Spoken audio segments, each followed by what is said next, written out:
Hello there, it's me, back with my Darkness Within review. Before we begin, I want to apologize about my Red Eye and Dog Feathers video. I had a big work for school, which was animating a scene, and since it was my first time doing this, it took me a long time. So I don't know when this video will come out, but I hope you'll enjoy it. Please be patient. Anyway, you are here for my first review of Warriors for Darkness Within. Of course, this is a review, so it will be full of spoilers. You're warned. If you can leave if you don't want to be spoiled. So from now on, I won't be responsible for you being spoiled. With that being said, we can finally begin. Did I like this book? Well, I enjoyed reading it, but I didn't like it as much as I liked Lost Star and The Silent Vow. Even though I find Darkness Within better and less frustrating than Veil of Shadows. Before I explain myself and say you what I like and dislike about this book, I want to first say you what I think about The Broken Code. The Broken Code began with a really strong opening with Lost Stars. This book is setting up the plot and the characters quite well. We immediately understand that clan cats are freaking out because they can't communicate with Starkland, and they are afraid of losing connection with Starkland forever. Shadowpaw, the Shadow Clan medicine cat apprentice, receives a vision from an unknown Starkland cat, Ashfur, saying him that Starklands will come back only when the clans will have punished the cat who broke the code, named the Codebreakers. Oh, and also, Bramblestar is going to fall sick and dies. And it happens. Bramblestar falls sick. No one can heal him, except Shadowpaw, who proposes to bury him in the snow. They do it and Bramblestar dies, but comes back to life some hours after, and claims that Codebreakers must be punished unless Starkland will never come back.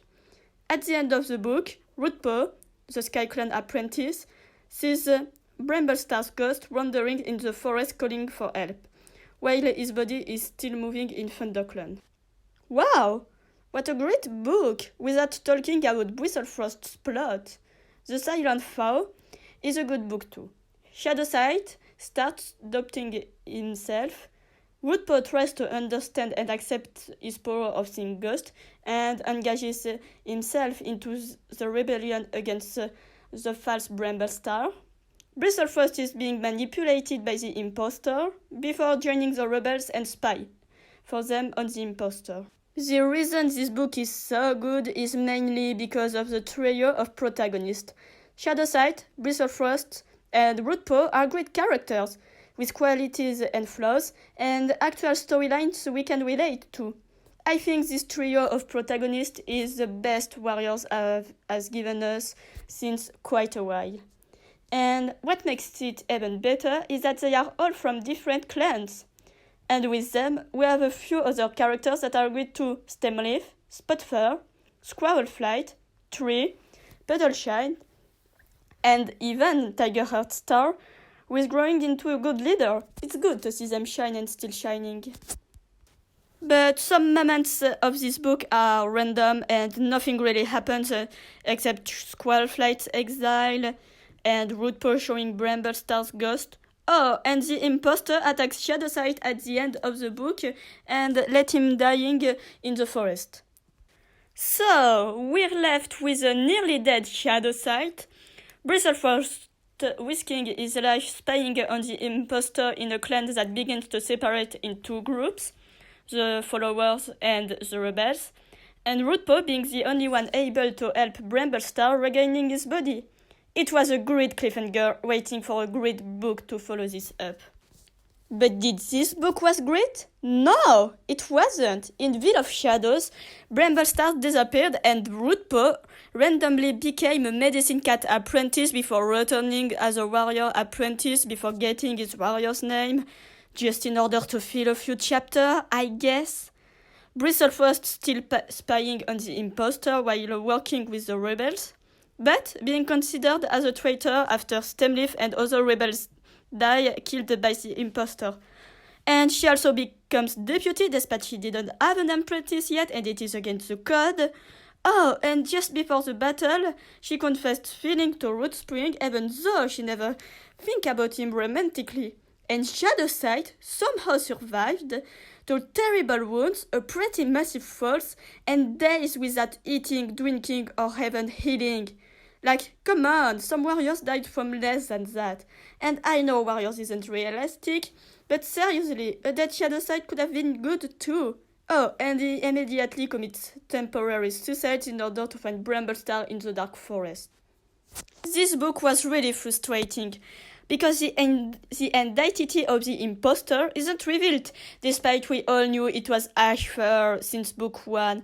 The Root x Bristle romance is rushed, without forgetting the few things that doesn't make any sense, such as Mothwing being banished for being Tigerstar and Sasha's daughter, Berinos not being an antagonist, also Silent Foe clearly implied it, Harrowstar coming back to life. This book is what made the Broken Code so less exciting. And now we get to Darkness Within. In the prologue, we finally get news from Starkland. We learned that Brambles have been blocking their ways of communications with the Living. Leafpool and Firestar are scared of losing connections with the clans forever. And Tallstar, the Wind Clan leader, that once left his clan in order to kill a rogue, says that the communication is broken just because the clans broke the code too much? Like, is the best cat to judge others' cat for breaking the code? But after I thought about it, maybe he has been manipulated by Ashfur. After all, it's not like he has made a one-star leader naively thinking that Windcloud would be good with him. Then we get to the reveal that, yes, it is Ashfur who has been possessing Bramblestar all along. And Bristlefrost is the only cat to worry about the fact that Ashfur might not be along. Considering what Tallstar said and not only good cats are in Starkland, I think she's right having doubts. But Squirrelflight quickly shut her doubts out. Then, a vigil is organized to honor all the cats that died because of Ashfur. And two RiverClan warriors, that are now ShadowClan warriors, Harrowlight and Icewing, get some dialogue. I really do hope to see them again, and please let Icewing become the RiverClan next leader because she's really nice. It's good to have some developments for RiverClan warriors. However, what I disliked and find really weird is the dialogue between Bristlefrost and Rootspring. Bristlefrost says that she feels guilty about Stemleaf, and I foolishly thought it was because she helped Ashfur instead of them, and that help permit Ashfur to kill them. It could have been good to see her struggle with this guilt. But now, she's feeling guilty because she had a crush on Stemleaf and feel like she didn't grieve him enough. With this, I have the impression that the one who wrote this just wrote the moment where Bristlefrost is getting rejected by Stemleaf. Well, this was a bite out of character for Bristlefrost, but at least she's not out of character as Mothwing was. Mothwing is just a jerk in that book. I have to be honest here. Mothwing was never one of my favorite characters. But I know she's a kind cat who wants the best for everyone and who would help anyone. But in that book, she's just a bitch towards Shadowsight. She first tries to make the job the same way she was doing in RiverClan. Well, it's not what bothers me because one can learn from another. Shadowsight tries to convince her that the way of ShadowClan is good, but by her reaction, she doesn't seem to believe him, and she starts to see him as an untrained apprentice who knows nothing about healing, despite the fact that he's a full medicine cat yet. They have a few arguments, and they both go to Tigerstar's den. We learn that Mothwing has decided that Shadowsight was no longer a full medicine cat and needed a training. How can she judge him? She's been in ShadowClan since like 1/2 moon. She bases her judgment on what happened to Bramblestar too. But even if Bramblestar had stayed in the medicine den, he would still have died and surely have been possessed. So Shadowside is being reduced as an apprentice and is only allowed to heal Ashfur. What a shame! And everyone knows it and thinks that Shadowside wants it, but it doesn't. And the way Mothwing is treating him and making like it's him in thought is just disgusting. So Shadowside quickly became an outcast of its own clan because he's healing Ashfur, who caused many deaths. And he wants it to help Ashfur, at least to heal Bramblestar's body, because he thinks that if Bramblestar never comes back, he will be considered as the Bramblestar murderer.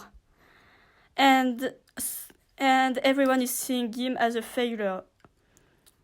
And I don't think it's going to get better, but I'll talk about it later in the end of the video. Meanwhile, ThunderClan starts falling apart. Thornclaw, who for me deserved much more the place of deputy than Lionblaze, starts questioning the fact that only Firestar's kin have responsibilities in the clan now. And he's right. But he decides to live with Greystripe, Flipclaw, Flywhisker, and Snaptooth.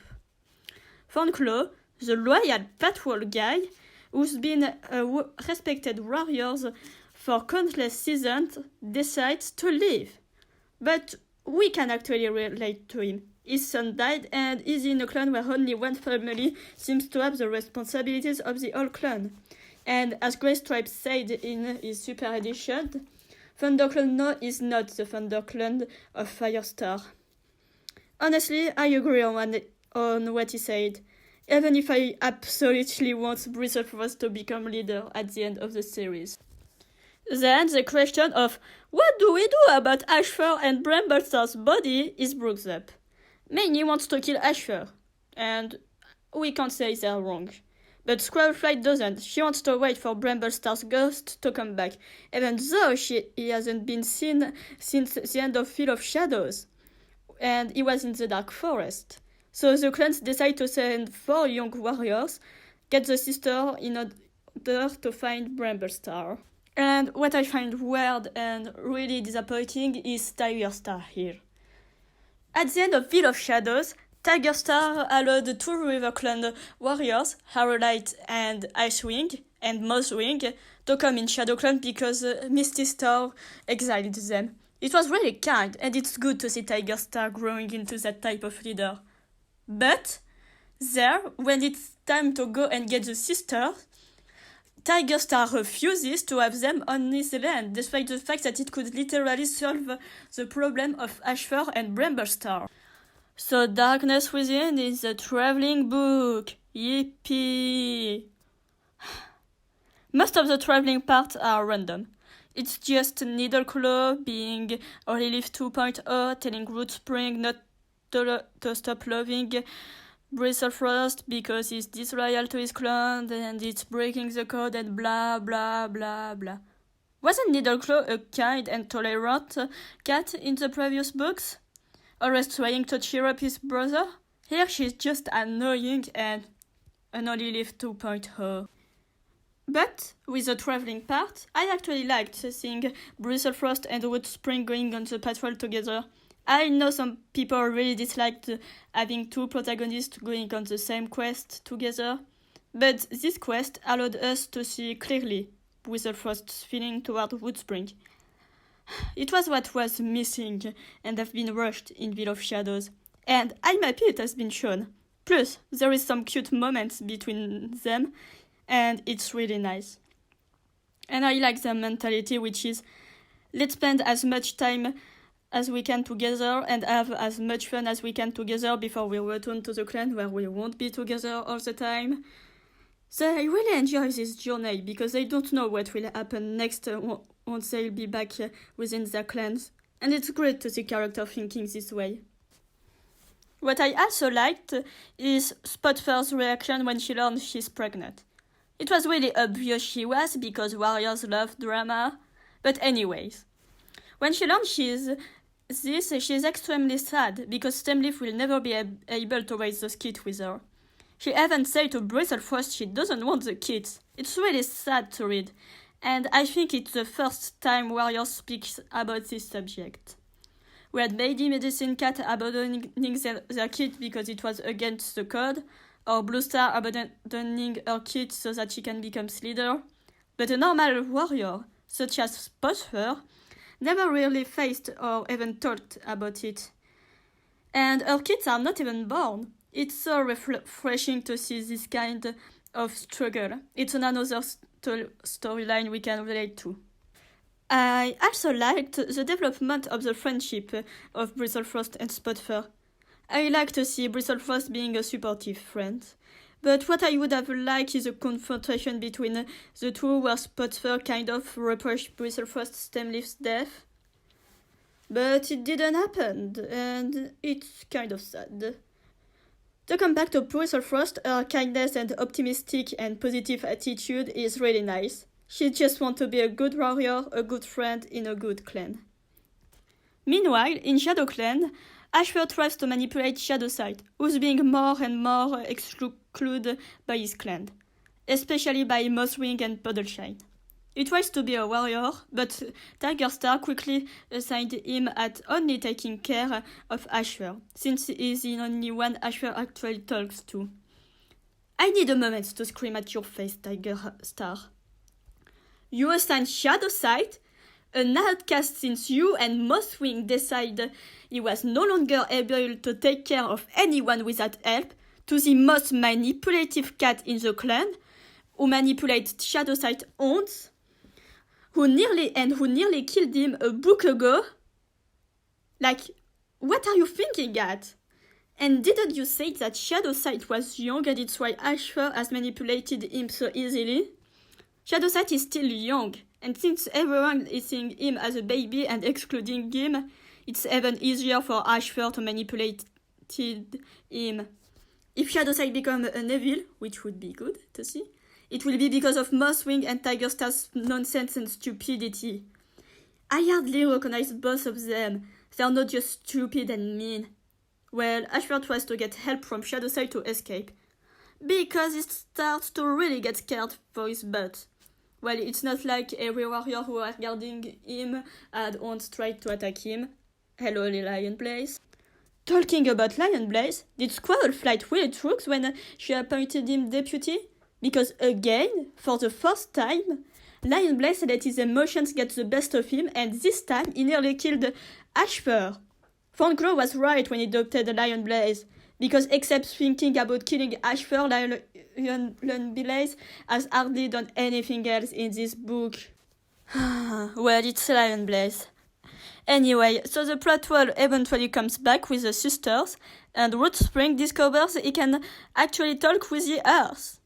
Not going to say much about this, because this is a whole new thing for me. And they finally decide to summon the spirits in order to find Bramblestar to know if they must kill Ashfur or not. And the major problem of the book is here. See, the book has just one question coming over and over again. Should we kill Bramblestar's body so that Ashfur can be stopped? The old Dark Forest thing Shadowsight has been through in the last book is hardly mentioned. And it looks like Bramblestar's return is more important than Starkland's return. So they summon the spirits, and guess what? Bramblestar isn't here! I wonder where he could be! However, the spirits are red. They seem in pain and are screaming. They look as if they wanted to attack the living, despite that most spirits used to be good. This part of the book is really creepy, and I kind of like it. I want the next books to be that creepy. And during the summoning, Rootspring sees Ashfur, despite he never properly met Ashfur and shouldn't recognize him at all. And I know what you're going to say. Yeah, Squirrelflight must have described Ashfur. Yeah, I agree. But it's not like there is 10 important grey cats with blue eyes in Warriors. But anyway, Ashfur is definitely the one who's making the spirits suffer. And he can do all the stuff all alone. Good job, Ashfur. Oh, and also Spiresat is here and is being exploited by Ashfur too. But I will come back to that later. Then, Rootspring and Bristlefrost have a discussion. where they try to find a way to be together, but none of them is willing to leave their clans. Until Bristlefrost realizes that ThunderClan is becoming ShadowClan's Rowan Star 2.0. Like, who thinks Lionblaze is going to be a good leader in the next book? He's just surely going to be a Rowan Star 2.0. But it's actually good to see ThunderClan fail for once. Please, let them fall apart and have Bristlefrost becoming leader, please. But considering the advance of the book, she is more likely to join SkyClan, since mates always have to be together all the time in Warriors Now. After that, a gathering is organized to finally answer the question, should we kill Bramblestar's body? Despite its obvious know that Ashfur doesn't need Bramblestar's body to cause trouble, some warriors, who have apparently more than one brain cell, tries to make them hear that Ashfur can still stir up trouble even if he's not in Bramblestar's body. But Tigerstar and some others don't listen and decide to go and kill Bramblestar's body, naively thinking it will stop Ashfur from causing trouble, when it will obviously not. Squirrelflight desperately tries to reach ShadowClan's camp in order to let Ashfur escape, but Rootspring and Bristlefrost stops her and succeed at making her understand that Bramblestar is gone for good and that she must become leader. Really loved the duo Rootspring and Bristlefrost here. Especially Rootspring doing this so that Bristlefrost can be happy in ThunderClan. He gained so much maturity since Lost Stars. And it's really nice to see a character grow that much. And he still hasn't finished growing up because there is still 2 books to come in. But back in ShadowClan, Ashfur tells Shadowside to let him run because the others are coming to kill him. Shadowside doesn't want to let the others kill Bramblestar's body because he thinks that it will make him the murderer of Bramblestar since it's him who took him in the Frozen Moor, and let him die. This guilt feeling is accentuated by Mothwing and Puddleshine not allowing him to treat any cat alone, and everyone seeing him as a pariah since only here because he's the leader's son. And all of this bitterness from other cats is what makes Ashfur's manipulation even easier on Shadowside. And it's not going to stop since Shadowside let Ashfur escape.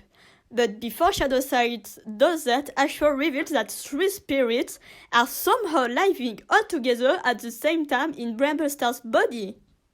What? Where is this coming from? Well, I have some theories. First, in Veil of Shadows, we saw Ashfur talking to someone who's not there. Let's assume it's Spiresat who came him here for whatever reasons, because the clans already knew it was Ashfur who had attacked Shadowside. At this moment, Spiresat would have been placed in Bramblestar's body. But we saw him at the summoning spirits part, so maybe Ashfur placed him in Bramblestar at this moment. But in Veil of Shadows, Ashfur also mentioned Spiresat to Shadowside. Second theory, Bramblestar gets out of the Dark Forest, goes to ShadowClan's camp to regain his body, and is placed back it by Ashfur. Or Ashfur went on the Dark Forest to Bramblestar and placed him back in his body in order to blackmail Shadowside. But how can he do that? We are going to need a full explanation of this power in the next books, please. Or Ashfur is being manipulative again. Shadowside, afraid of losing Bramblestar and Spiresat, which is 10% possible since they are spirit and could totally get out of the body, and wonder as spirits always did so far in the series. So Shadowside goes to say the leader what he just saw, letting Ashfur free to escape. And Lionblaze, instead of going after Ashfur, who was hurt at this moment, goes right after Shadowside. Lionblaze, Shadowside did a mistake, but can't you scold him after you coaxed Ashfur and placed him back in the prison? Shadowside helped him to escape, but it's literally you and the other's leader who saw that and let him escape when you could have definitely coaxed him back. Because the leaders and Lionblaze are like, oh no, Ashfur just run away. It's not like we could coax him and hunt him. Oh, Shadowside, it's your fault. The leaders and Lionblaze are just here, useless. and totally incapable of doing anything. At the end of the book, Woodspring follows Squirrelflight to the Moonpool in order to comfort her. Despite his realizing he might never be with Bristlecrost because Squirrelflight is going to be leader of ThunderClan and Bristlecrost will stay to help her, but Woodspring still goes to help Squirrelflight so that she can be a good leader and Bristlecrost can be happy in ThunderClan. But when he arrives soon after Squirrelflight, Ashfur arrives too, making the leader just useless. There is a confrontation between Squirrelflight and Ashfur. Ashfur proposes to leave so that they can be together, but Squirrelflight refuses. So Ashfur, mad and crazy, jumps at Squirrelflight in order to kill her. The badness and obsession of Ashfur have never been that clear and strong. Squirrelflight rejected him over and over again. He's been remembered as a bad and evil warrior, and the 2 times his potential murderer have been brought, they left unpunished. Worse, Holyleaf, his cold blood murderer, has been remembered as a brave warrior and accepted in StarClan, while he's remembered as an evil warrior. That must explain why he was so eager to punish cats that broke the code, but cats that are considered as noble warriors, while he's remembered as an evil one. Ashfur literally let all his rage and bitterness out and slugs up poor Squirrelflight. Woodspring tries to stop him, but he just can't, and Ashfur dives with Squirrelflight in the Moonpool, and when Woodspring goes after them into the pool, he finds out that both Squirrelflight and Bramblestar's body have vanished. What? How can 2 bodies just vanished like this? Does that mean they're dead? Are there spirits now in the Dark Forest like it's clearly implied? Will they be able to come back to life? Even if they are, please, Erins, don't let Bramblestar come back. Because if he does, then this arc would have been kind of lossless since there wouldn't have been much changes. Stay dead. Your time is over, old man. Let younger, capable warrior take your place. So this book was good. Nothing less, but nothing more. The end is really disturbing and mysterious, since nothing has been explained, and the whole things of Ghost Cat getting manipulated by Ashfur and the Dark Forest, and the war against the spirits and the living cats, really starts sounding like a remake of Omen of the Stars. Even if it's much creepier and it's going to have more development than Omen of the Star, the Root X Bristle romance finally got some well-deserved development, and Shadowside being excluded by his clanmates is really nice. Now it's time for my speculations. I think Shadowside is going to be a lot more excluded, maybe kept prisoner, or maybe even sent into exile since he helped Ashfur to escape. Rootspring is surely going to be considered as a liar, since for clan cats it's impossible to have 2 bodies disappearing. I think him and Bristlecrost are going to reach the Dark Forest in order to find Bramblestar and Squirrelflight. Meanwhile, ThunderClan is going to fall up into pieces because Lionblaze is a terrible leader. I hope Shadowside and Rootspring are going to have more scenes together. Please, they hardly think at each other despite the friendship that quietly grows between them. I would like to have an evil Shadowside. We have a setup. And after being so excluded by his clanmates, his bitterness must have grown really much. Plus, it would be our first evil medicine cat, so it could be really good. But considering A Light in the Mist cover, I think that Bramblestar is going to come back and this arc is just leading nowhere and we're all going to be a bit disappointed by the end. Please, kill Bramblestar. I really liked his character as Brambleclaw, but now he's just not leader. He's not really interesting anymore. Please, let him stay dead. Please.